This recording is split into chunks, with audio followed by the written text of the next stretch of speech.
So when we think about the brain, we rarely think of it as a muscle.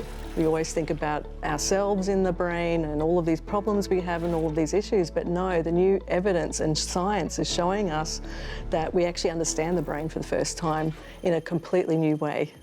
The biggest change that's happened in the last 10 years is that we can actually see inside the living brain for the first time in 7,000 years of history. We can sequence every cell in the brain and our body and every species, so we know where we've come from. And the biggest breakthrough in terms of longevity, joyfulness, happiness, is understanding the brain's really plastic, and that's the concept of neuroplasticity and the brain's ability to become healthy, strong and happy across your lifespan by certain practices that can really drive that. So this is my favourite thing to talk about, some tips for brain health and fitness. And the first thing to do to make it really simple is as soon as you wake up in the morning, I want you to just take your eyes and look out the window and take a panoramic view, rather than going straight to your phone or some narrow view, because what you're doing is you're actually using your physiology for your favour. So you're immediately turning down your stress system just by opening your eyes wide into the open world, compared to taking a narrow view, which activates your stress system. We actually understand that now. We understand that's a direct link between the way your eyes work and your nervous system that causes stress. So it's such a simple thing to do, not easy to do because we're in our habits, but it's the number one thing that can really drive neuroplasticity and a big change in your life, because you're actually starting to then get your brain to then go and look for all the evidence to show you all the good things happening in life.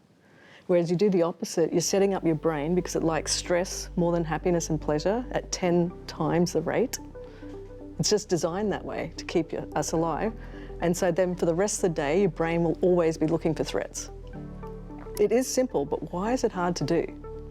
So why aren't we doing this in the world? Why aren't we happy, healthy and strong? Why is there an escalation in an acceleration of mental health problems or people being stressed or busy and all of these things in an amazingly abundant world? Why?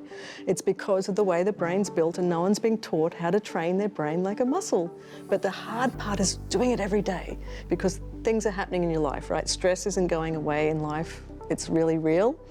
And so because of the way stress goes into the brain, it keeps us stuck. We go straight back to the things we learnt over a lifetime and your parents learnt over their lifetimes. Our brain is not born a blank slate. We come predetermined by our genetics, and then the way our experiences shape our early life has a big impact on our belief system. So you can see why, yes, it's simple, but to step into this new cocktail of neuroplasticity where you're changing your future that's different to your ancestors can't happen easily, can it? Because you're literally shifting into a whole new mindset and life. So no wonder people are stuck. And people like to put it on the individual and say, if only they did this, if only they had more willpower. But when you understand how the brain works, that's just not possible, because you have to train the brain first to make it possible for people. It's the first step.